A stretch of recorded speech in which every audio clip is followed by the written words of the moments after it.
Hey guys, it's Miss Beck. I'm really excited to be bringing you a word of encouragement this Wednesday.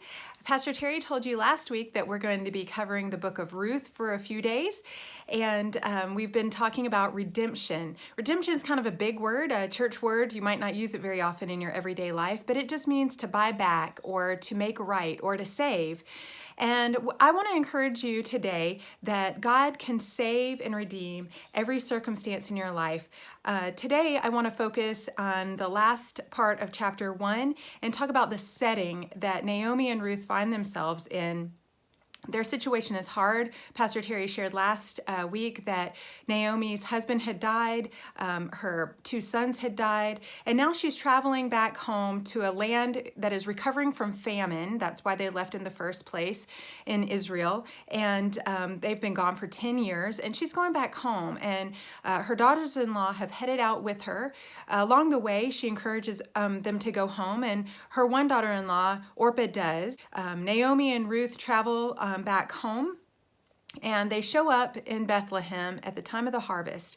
Now, Naomi has land there. She has a home to go to, but she has not been planting crops while she's been gone, so this land is empty, and everybody else around her is harvesting, which means she does not have food. So she's a widow, doesn't have sons, doesn't have her husband, is coming back from a long time away and does not have food. So her circumstances are really difficult.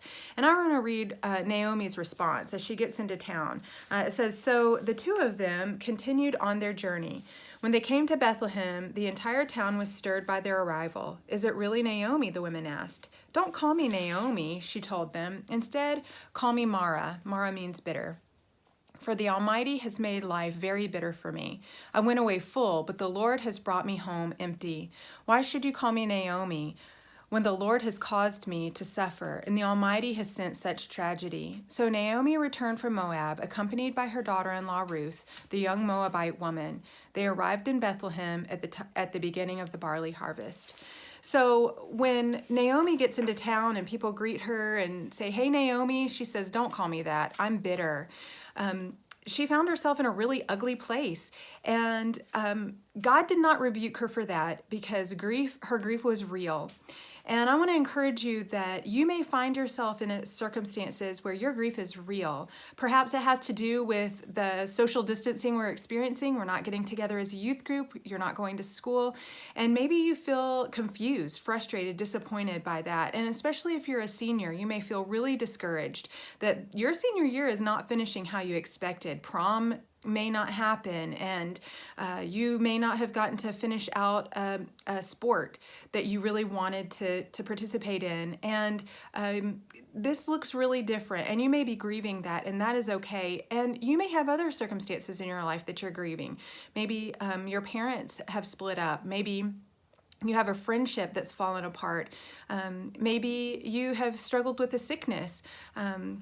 There could be all kinds of things that have disappointed you, and that's okay. I want you to understand that grief is acceptable, and sometimes grief and bitterness and sorrow is a journey that we're on. It's not a place you want to land on, and you don't want to build a house there. You don't want to pitch your tent in the land of grief, but you can travel through it, and that's acceptable. And so as we look at this setting that Naomi and Ruth find themselves in, I want you to realize it's a setup because God is going to redeem. They don't know what he's about to do. He does, but they don't. They just see really difficult circumstances. And that's true in your life as well. You may see really difficult circumstances or relationships. You may not know what God's going to do, but rest assured, it's a setup. If you will take time this week and quiet your heart and invite God to show you his power of redemption, his love and his mercy, I think you will see that your circumstances will change, maybe not the details of it, but certainly your heart. And you will see that God can redeem anything in your life and bring glory to himself and encourage you. I have one last challenge for you. I want you to give me your best church clap video. I miss seeing your faces, and I want to see some fun from y'all. So would you video your best church clap? Be creative, wear a wig, dress up, get your mom involved, do the church clap in a weird location, only social distance when you do it. If you can do some of those things, you're guaranteed to win. We're gonna pick the best church clap video and announce a winner. And I think Luke Cooper, you can get your mom involved in this because she will rock it. And Samantha Clements, if you can get your mom involved, I will be impressed and give you extra points. And if you can get your dad and your dog involved, well, you might just win it all. I want you to upload your videos to social media, use the hashtag #FACTChallenge, F-A-C-T challenge, and show me what you've got. I really miss you guys. We're gonna keep this series going and hopefully bring you some encouragement. Love you guys.